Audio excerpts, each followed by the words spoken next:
The Watsons by Jane Austen, Part 9. Emma was not more disposed to oblige him for all this. And as to Mrs. Edwards' carriage being used the day after a ball, it is quite out of the rule, I assure you, never heard of before. The old coachman will look as black as his horses, won't he, Miss Edwards? No notice was taken. The ladies were silently firm, and the gentleman found himself obliged to submit. "What a famous ball we had last night," he cried, after a short pause. "How long did it keep you up after the Osbornes and I went away?" "We had 2 dances more." "It is making it too much of a fatigue, I think, to stay so late. I suppose your set was not a very full one." "Yes, quite as full as ever except the Osbornes. There seemed no vacancy anywhere, and everybody danced with uncommon spirit to the very last." Emma said this, though against her conscience. "Indeed, perhaps I might have looked in upon you again if I had not been aware of so much, for I am rather fond of dancing than not. Miss Osborne is a charming girl, is she not?" "I do not think her handsome," replied Emma, to whom all this was chiefly addressed.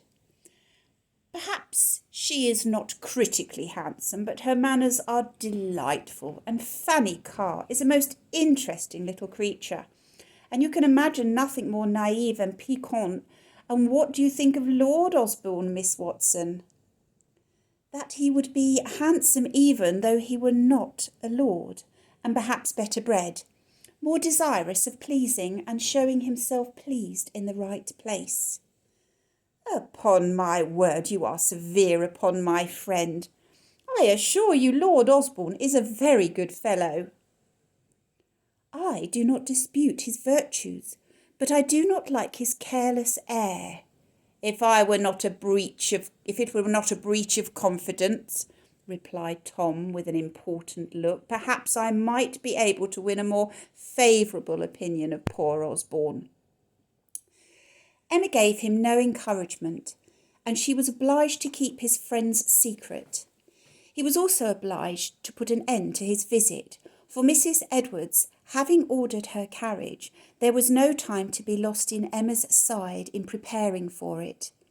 Miss Edwards accompanied her home, but as it was a dinner hour at Stanton, stayed with them only a few minutes. "Now, my dear Emma," said Miss Watson, as soon as they were alone, "you must talk to me all the rest of the day without stopping, or I shall not be satisfied. But first of all, Nanny shall bring in the dinner. Poor thing, you will not dine as you did yesterday, for we have nothing but some fried beef. How nice Mary Edwards looks in her new pelisse. And now tell me how you like them all, and what am I to say to Sam? I have begun my letter. Jack Stokes is to call for it tomorrow, for his uncle is going within a mile of Guildford the next day." Nanny brought in the dinner.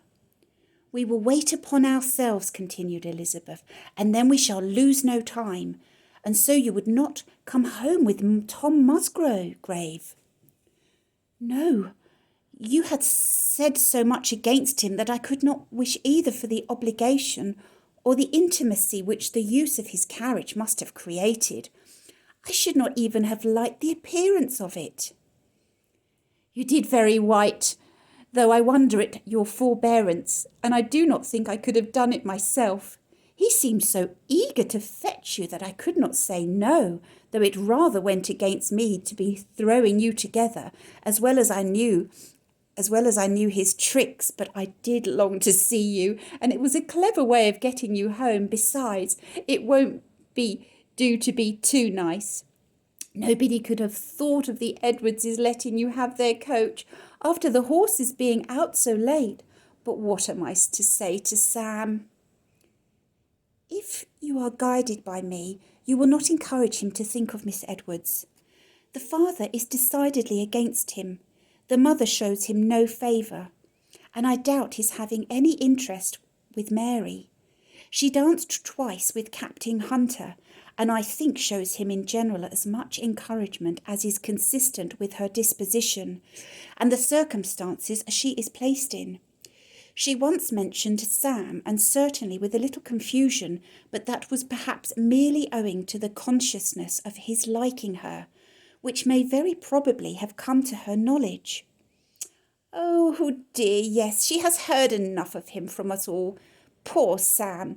He is out of luck as well as other people. For the life of me, Emma, I cannot help feeling for those that are crossed in love. Well, now begin and give me an account of everything as it happened. Emma obeyed her, and Elizabeth listened with very little interruption till she heard of how Mr. Howard as a partner.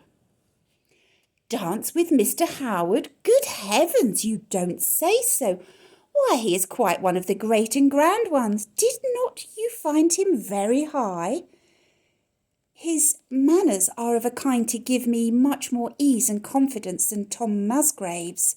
Well, go on. I should have frightened out of my wits to have had anything to do with the Osbornes' set. Emma concluded her narration. And so you really did not dance with Tom Musgrave at all? But you must have liked him. You must have been struck with him altogether. I do not like him, Elizabeth. I allow his person and air to be good, and that his manners to be a certain point. His address, rather, is pleasing. But I see nothing else to admire in him. On the contrary, he seems very vain, very conceited, absurdly anxious for distinction, and absolutely contemptible in some of the measures he takes for becoming so. There is a ridiculousness about him that entertains me, but his company gives me no other agreeable emotion. My dearest Emma, you are like nobody else in the world. It is well Margaret is not by. You do not offend me, though I hardly know how to believe you, but Margaret would never forgive such words. I wish Margaret could have heard him profess his ignorance of her being out of the country. He declared it seemed only 2 days since he had seen her. Ay, that is just like him, and yet this is the man she will fancy so desperately in love with her. He is no favourite of mine, as you well know, Emma, but you must think him agreeable. Can you lay your hand on your heart and say you do not? Indeed, I can, both hands, and spread to their widest extent. I should like to know the man you do think agreeable. His name is Howard. Howard! Dear me, I cannot think of him but as playing cards with Lady Osborne and looking proud. I must own, however, that it is a relief to me to find you can speak as you do of Tom Musgrave. My heart did misgive me that you would like him too well. You talked so stoutly beforehand that I was sadly afraid your brag would be punished.